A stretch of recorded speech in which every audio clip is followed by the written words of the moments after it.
مجھے وہاں آنا ہے آپ کے پاس۔ وہ تھک کر قبول کر گئی تھی۔ اس مشکل سفر میں اب وہ خود کو اکیلا نہیں سنبھال پائے گی۔ تم نے اور تمہارے بھائی نے میری بہن کے ساتھ جو کیا، اس کے بعد بھی تمہیں لگتا ہے میں دوڑتا تمہارے پاس آؤں گا تمہیں لینے؟ وہ سب یاد کرتا تلخ ہوا۔ مجھے اس بارے میں کچھ نہیں پتہ، میں 1000 بار بتا چکی ہوں، رباشا نے حتمی لہجے میں کہا اور فون کاٹ دیا۔ وہ بس اسے دیکھتا رہ گیا۔ وہ پل میں تولا، پل میں ماشا۔ ابھی چند سیکنڈ پہلے وہ اس کے پاس آنا چاہتی تھی، اب 2 سیکنڈ بعد وہ اس سے بات بھی مزید نہیں کرنا چاہتی تھی۔ تم مجھے پاگل کر رہی ہو بیوقوف لڑکی۔ اس نے فون سائڈ پر پھینکا تھا، اور اب یہ سب باسط کا کیا دھرا تھا، جس نے اس کے پرسکون زندگی میں طوفان برپا کیا تھا۔ وہ ابھی آفس سے میٹنگ سے فارغ ہوتا آ کر بیٹھا ہی تھا کہ اسے ایک لفافہ موصول ہوا۔ اس سے پہلے بعد میں کھولنے کا سوچا، لیکن پھر کسی احساس کے تحت کھولا اور چنک رہ گیا تھا۔ وہ صحیح کہہ کر گئی تھی، 2 ہی دن میں اس نے خلا کا کیس دائر کر دیا تھا۔ اس نے مٹھیاں بیچی تو کیا اس لڑکی کے نزدیک ان کے رشتے کی یہی اوقات تھی کہ اب وہ اس رشتے کو کورٹ کچہری میں گھسیٹتی؟ وہ اٹھا اور بنا یہ دیکھے اگلی میٹنگ کتنی ضروری ہے وہ اس کے گھر کے لیے نکلا۔ رباب باسط ضیاء، یہ تمہاری بھول ہے کہ تم ان سب میں کامیاب ہو پاؤ گی۔ اس گھٹیا حرکت کا سود سمیت بدلہ لوں گا میں تم سے۔ تیزی سے ڈرائیو کرتے ہوئے اس کے گھر پہنچا۔ چوکیدار نے اسے اندر آنے دیا تھا۔ وہ سیدھا اس کے کمرے میں گیا۔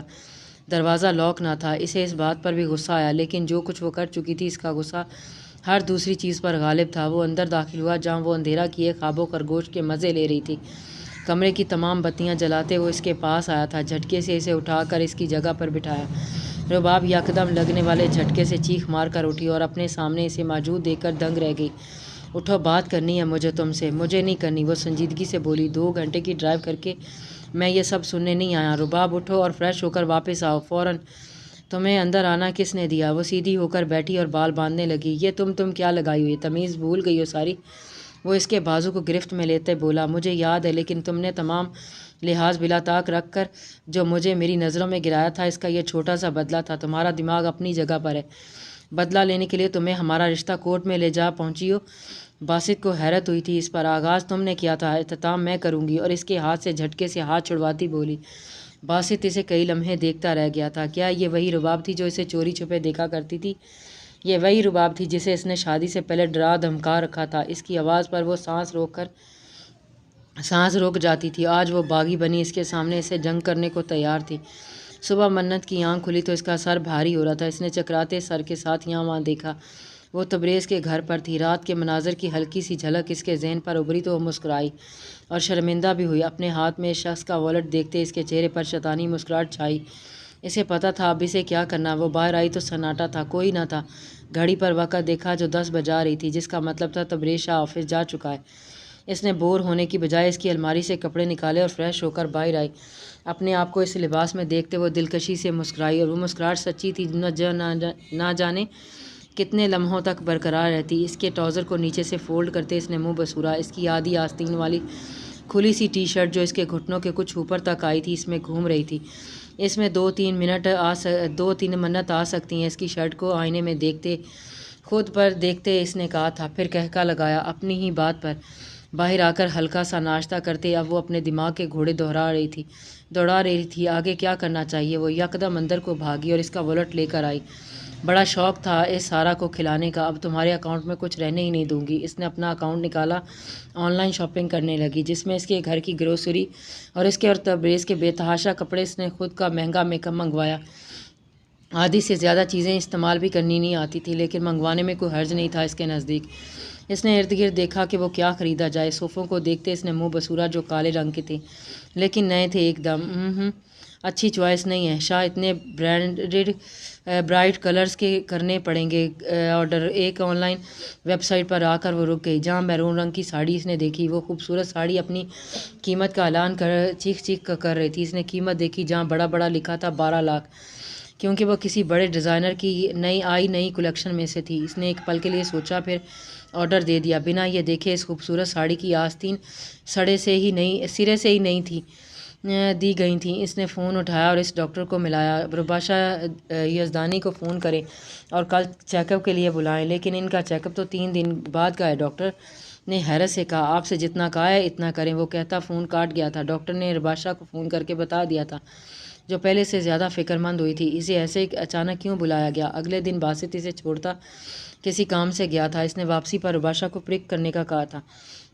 وہ خاموشی سے اندر چلے گئی، اپنی باری کا انتظار کرنے لگی۔ آپ کا اپائنٹمنٹ آج سینئر ڈاکٹر کے ساتھ ہے، نرس نے اسے آ کر بتایا، لیکن میں شروع سے انہی ڈاکٹر کو چیک اپ کروا رہی ہوں۔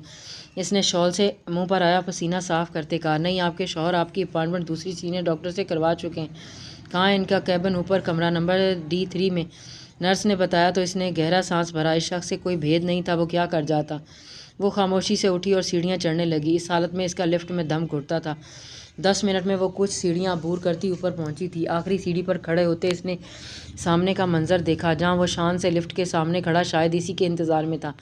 رباشا نے دھیرے سے قدم اس کی طرف بڑھائے۔ درید یزدانی جو لفٹ کے پاس کھڑا اس کا انتظار کر رہا تھا، 10 منٹ ہونے پر نیچے ریسپشن پر فون کرنے لگا، لیکن پھر کسی احساس سے پیچھے پلٹا تھا۔ جہاں وہ سانس بحال کرتی اس کے سامنے تھی، ہلکے آسمانی رنگ کے سوٹ پر سفید چادر میں لپٹا اس کا بھاری ہوتا وجود، چہرے پر کچھ شریر لٹے، دھلا ہوا صاف چہرہ، ماتھے پر پسینے کی چند بوندیں، وہ حد درجے حسین لگی تھی اسے۔ لفٹ کس لیے موجود ہے یہاں؟ اگر اس کا استعمال نہیں کرنا تو اس کا پھولا سانس دیکھ کر سمجھ گیا تھا محترمہ کہاں آئی ہیں، اس لیے اس سے سیڑھیاں چڑھ کر آنے پر استفادہ کرنے لگا۔ اگر ان 5 ماہ میں آپ میرے ساتھ ہوتے تو جان جاتے، بند جگہوں میں میرا دم گھٹتا ہے۔ وہ آتے ہی سارے حساب برابر کر چکی تھی۔ یہ 5 مہینوں کی دوری ہے رباشا بیگم جو اتنی زبان چل رہی ہے تمہاری، وہ کہتا جھک کر اس کی شال کا پلو اٹھانے لگا جو وہ ڈر کر ایک قدم دور ہوئی تھی۔ کیا مصیبت ہے تمہارے ساتھ؟ وہ سخت لہجے میں بولا اور پھر اپنی جیب سے اپنا رومال نکالا۔ تمہیں جو کرنا ہے کرو، لیکن اس رشتے کی ایسے دھجیاں اڑاتے میں برداشت نہیں کروں گا۔ باسط نے سنجیدگی سے اسے دیکھتے کہا، باسط یا حالات کی سنگینی سے تمہیں اندازہ ہو جانا چاہیے کہ اب معاملات حل نہیں ہوں گے، اس لیے یہ سب باتیں بیکار ہیں۔ واقعی وہ سامنے رکھی کرسی پر ٹانگ رکھ کر بیٹھ گیا تھا۔ رباب نے حیرت سے اسے دیکھا جو پل میں ایک دم پرسکون ہوتا بیٹھ گیا تھا، یعنی اس کے دماغ میں کچھ چل رہا تھا، وہ اس کے دماغ سے جیت جانا ممکن ہی نہیں تھا۔ مجھے کہیں جانا ہے، رباب کہہ کر واش روم میں گھس گئی تھی وہ۔ تقریباً آدھے گھنٹے بعد جب وہ نکلی تو وہ شخص اتنے ہی پرسکون طریقے سے اس کے سامنے بیٹھا تھا۔ کیا چاہتے ہو؟ بتا دوں ابھی یا بعد میں؟ نزدیک ہو کر تفصیل سے سمجھاؤں؟ وہ کھڑا ہوتا سکون سے بولتا، اس کا سکون غارت کر گیا تھا۔ بھائیو آنے والے ہوں گے، ان کے آنے پر بات، کپڑے سمیٹو اپنے۔ وہ اس کے نزدیک آنے اسے دیکھتے بولا تھا، باسط اب تمہیں جانا۔ باسط نے آگے بڑھتے اس کا ہاتھ تھاما اور گھسیٹتے اسے اپنے ساتھ باہر آیا۔ اس کا احتجاج بھی کام نہ آیا، وہ ہلکی کہاں اس مضبوط جسامت کے مرد کا مقابلہ کر سکتی تھی۔ اس کے بھائی کو بولنا اس کا شوہر اسے لے کر گیا ہے، اس کا دماغ کافی خراب ہو رہا تھا، اب وہ خود سیٹ کرے گا۔ وہ چوکیدار کو کہتا، اب اسے گاڑی میں جھٹکا دیتا، تیزی سے وہاں نکل گیا تھا۔ مجھے نہیں جانا تمہارے ساتھ، وہ چیخی اور دروازہ شیشے پر ہاتھ مارا جو وہ لاک کر چکا تھا۔ خاموشی سے بیٹھو، میرے سر میں پہلے ہی بہت درد ہے، باسط نے کہا تو وہ واقعی خاموش ہو گئی۔ ابھی وہ میڈم اس سے علیحدگی چاہتی تھی جو اس کے سر درد کا سنتے ایک دم خاموش ہو گئی۔ ابھی تو سر میں درد ہے، سوچو میں مر جاؤں تو کیا کرو گی تم؟ باسط رباب نے جھٹکے سے اسے دیکھا، کیس واپس لو اپنا، کیونکہ ایسا کچھ نہیں ہوگا جیسا تمہارے اس دماغ میں بھرا ہوا ہے۔ میں ایسا نہیں کروں گی، رباب نے ہٹ درمی سے کہا۔ آخری شخص نے اتنا برا کیا تھا اس کے ساتھ کہ سب سامنے یہ سب کچھ تو کچھ نہ تھا۔ رباب فون کرو اپنے وکیل کو، وہ سامنے دیکھتا بولا تھا، یہ ممکن نہیں ہے۔ ٹھیک ہے، اب جو ہوگا اس کی ذمہ دار صرف تم ہوگی۔ باسط نے غیر ارادی نظر اس پر ڈالی اور دیکھا وہ سیٹ بیلٹ اس کی سپیڈ کی وجہ سے لگائے بیٹھی تھی۔ اس نے ٹرن لیتے گاڑی کچی سڑک پر ڈالی اور دوبارہ اسے دیکھا جو اڑے حواسوں سے سامنے دیکھتی شاید حالات سمجھنے کی کوشش میں ہلکان تھی۔ باسط کے چہرے پر تمسخرانہ مسکراہٹ پھیلی اور بنا کوئی سوچے اپنی سیٹ بیلٹ اتاری اور گاڑی سامنے درخت پر دے ماری۔ ایک جھٹکے کے ساتھ گاڑی رکی تھی۔ ہوا میں تیز آواز کے ساتھ رباب کی چیخ سنائی دی۔ باسط کا سر اسٹیئرنگ پر تھا جس سے اب بھل بھل کر خون بہہ رہا تھا، گاڑی کے بونٹ سے دھواں نکلنے لگا تھا۔ رباب نے ڈرتے اس کو دیکھا جو اب سیدھا بیٹھ گیا تھا، اس کی ہلکی نیلی شرٹ کے کندھے پر اب خون کی بوندیں ٹپک رہی تھی۔ باسط خون، اس نے اس کے کندھے پر ہاتھ رکھنا چاہا۔ باسط نے گاڑی دوبارہ سٹارٹ کی اور ریورس میں لیتے گاڑی اس کے گھر کے سامنے روکی۔ جاؤ اور آج رات سوچ لو، صبح تک مجھے فیصلہ بتا دینا، اگر تم نے نہیں بتایا تو سب میں اپنے ہاتھوں سے ختم کروں گا۔ اب خون نکل رہا ہے بہت۔ وہ بنا اس کی بات پر دھیان دیے صدمے میں ڈوبی تھی۔ اس وقت اسے اس کے ماتھے کی چوٹ، اس کے خون کے سامنے کچھ نہیں دکھ رہا تھا۔ نکالو دھاڑا تو وہ کانپ گئی تھی۔ ہسپتال چلیں پلیز، وہ کانپتے لہجے میں بولی۔ وہ اپنا ہاتھ اس کے ماتھے کی طرف بڑھایا۔ تمہیں نہیں لگتا اب تم جلد یہ حق کھونے والی ہو؟ باسط نے اس کے چھونے کی طرف اشارہ کرتے کہا۔ رباب پھٹی آنکھوں سے اسے دیکھ رہی تھی۔ وہ سچ کہہ رہا تھا کہ اس کے ایک انتہائی قدم سے سب تباہ ہو جاتا، اور وہ تو اس شخص سے بچپن سے محبت کرتی، نہ تو کیسے اسے چھوڑ دیتی۔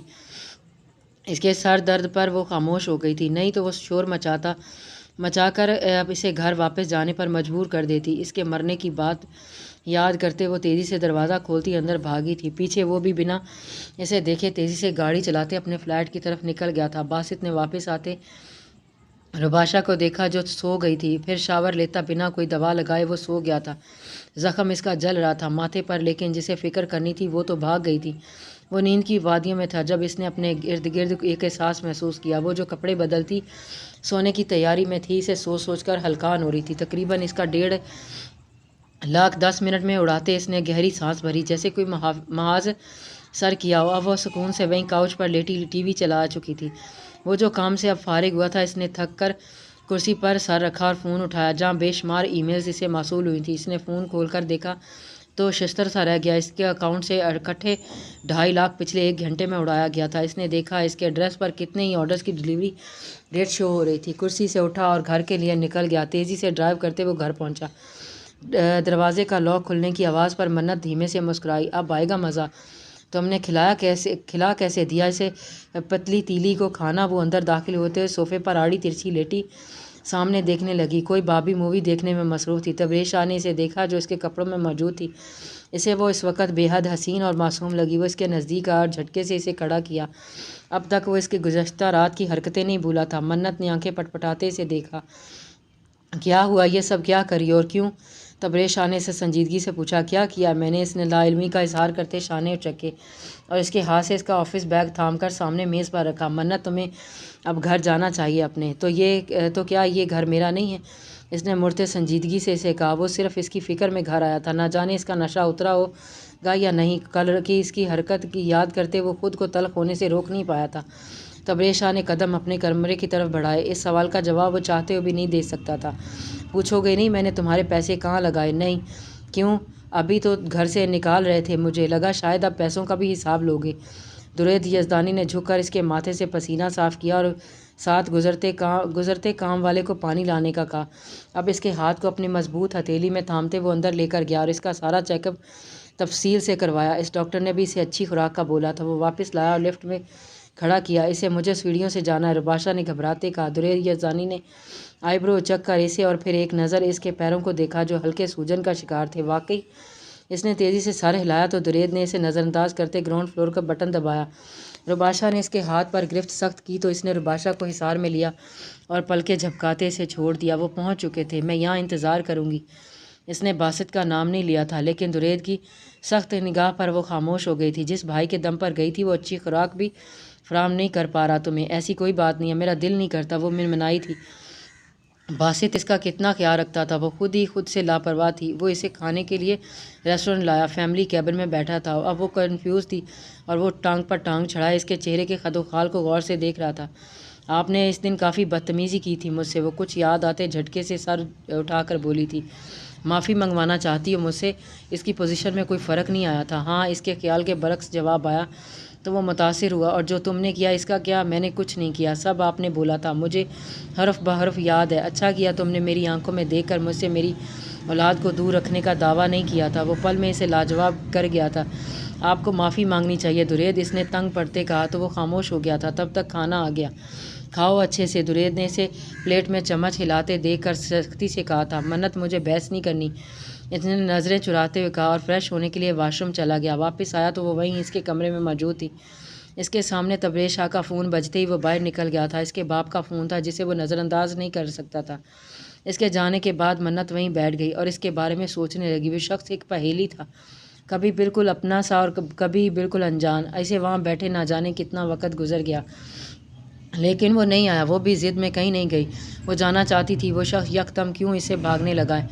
شام تک اسے گروسری مل گئی تھی۔ اس نے پورے دل جمی سے اس کا باورچی خانہ سیٹ کیا تھا، ایک چیز صاف کر کے جمائی لی تھی۔ اس کے کمرے میں آتے اس کی الماری کو بالکل صاف کیا اور اب شام کی نماز ادا کرتے وہ تھک گئی تھی بہت، لیکن وہ شخص اب تک نہیں نکلا تھا اس کمرے سے۔ اس نے اپنے اور اس کے لیے روٹی بناتے کھا لی تھی اور اس کے کمرے میں چلی گئی اور ضد میں وہیں صوفے پر بیٹھ گئی۔ وقت گزرتا چلا گیا، وہ نہیں آیا تھا۔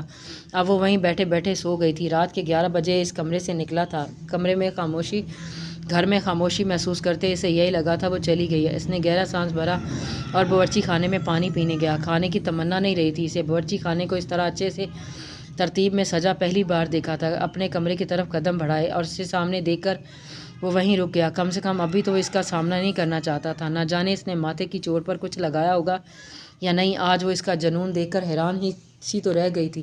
ایسا تو پہلے اس نے کبھی بھی برتاؤ نہیں کیا تو پھر آج کیوں؟